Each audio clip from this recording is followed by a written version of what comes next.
নমস্কাৰ আজি আমি আলোচনা কৰিম ভিসা ষ্টাম্পিংৰ বিষয়ে বৰ্তমান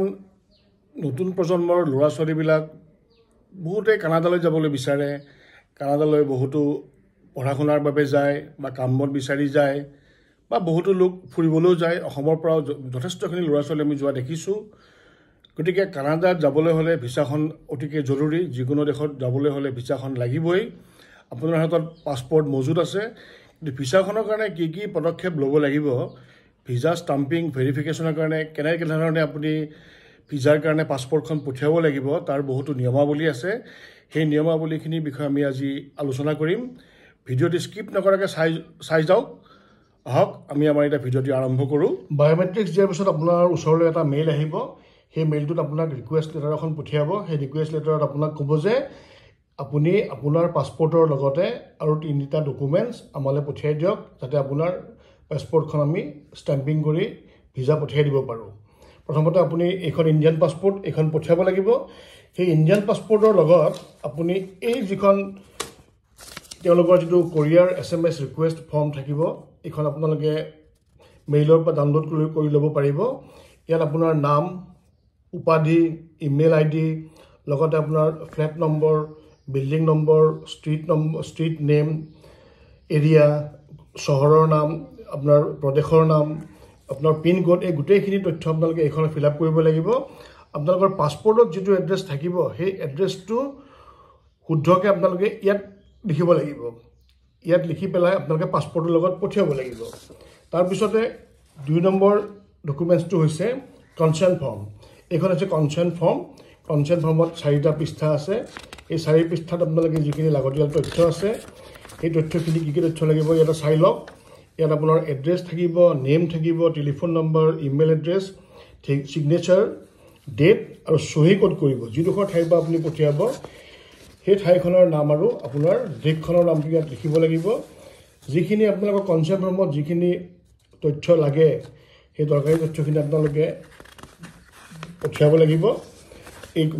দুটা ডকুমেণ্টছ হৈ গ'ল এই দুটা ডকুমেণ্টছৰ পিছত আপোনাৰ 3 নম্বৰ ডকুমেণ্টছটো হৈছে আপোনাৰ যিখন ৰিকুৱেষ্ট ফৰ্ম আহিব সেই ৰিকুৱেষ্ট ফৰ্মখন আপোনালোকে পঠিয়াব লাগিব এইখন হৈছে ৰিকুৱেষ্ট ফৰ্ম এই ৰিকুৱেষ্ট ফৰ্মখন পঠিয়াব লাগিব এইখন আপোনালোকৰ ইমেইলত আপোনালোকে পাব ইমেইলত পোৱাৰ পিছত এইখন প্ৰিণ্ট কৰি পেলাই প্ৰিণ্টত উলিয়াই পেলাই আপোনালোকে সেইখন লগত পঠিয়াব লাগিব এতিয়া আমি দেখিলোঁ যে আমাৰ পাছপৰ্টৰ লগতে 3টা ডকুমেণ্টছ আমি পঠিয়াব লাগিব ভিসা ষ্টাম্পিঙৰ কাৰণে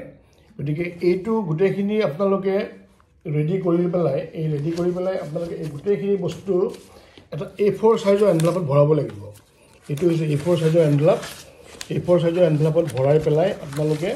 এইটো পঠিয়াব লাগিব গতিকে এই বস্তুখিনি আমি ভৰাই পেলাই আপোনালোকে মুখবিলাক আপোনাৰ চেলো টেপেৰে বন্ধ কৰি দিব এই যিবিলাকত আপোনালোকৰ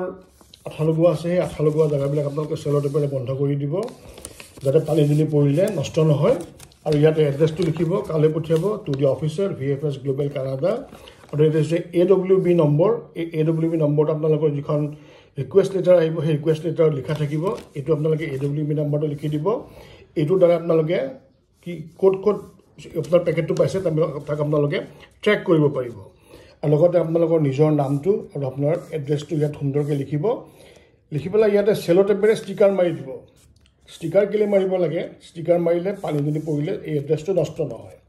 আৰু ইয়াত আপোনালোকে চেলো টেপেৰে ষ্টিকাৰ মাৰি দিব ইয়াতো চেলো টেপেৰে এটা ষ্টিকাৰ মাৰি দিব গতিকে ষ্টিকাৰ মাৰিলে এড্ৰেছটো মোহৰ খাই নাযায়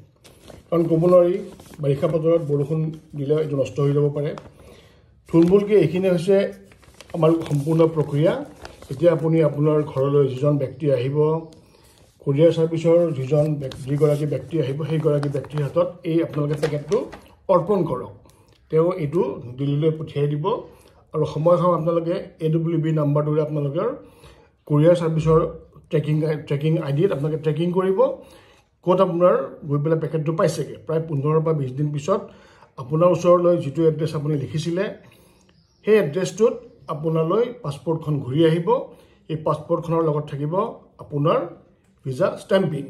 গতিকে এইখিনি হৈছে সম্পূৰ্ণ প্ৰক্ৰিয়া এই প্ৰক্ৰিয়াখিনি সম্পূৰ্ণ কৰাৰ পিছত আপোনালোকে আপোনালোকৰ কানাডা যোৱাৰ কাৰণে আপোনালোকে সাজু হ'ব পাৰে টিকেট কৰিব পাৰে বা চাকৰিৰ কাৰণে যাব পাৰে কামৰ কাৰণে যাব পাৰে পঢ়াৰ কাৰণে যাব পাৰে বা ফুৰিবলৈ যাব পাৰে গতিকে আপোনালোকে সুন্দৰকৈ কানাডা যাত্ৰাটো সমাপ্ত কৰি আহক। আমাৰ শুভেচ্ছা থাকিলে ভিডিঅ'টি কেনে লাগিল জনালে ভাল পাম। আজিৰ ভিডিঅ'টি ইমানতে শেষ কৰি পেলাই ৰাইজৰ পৰা বিদায় লৈছোঁ। ধন্যবাদ।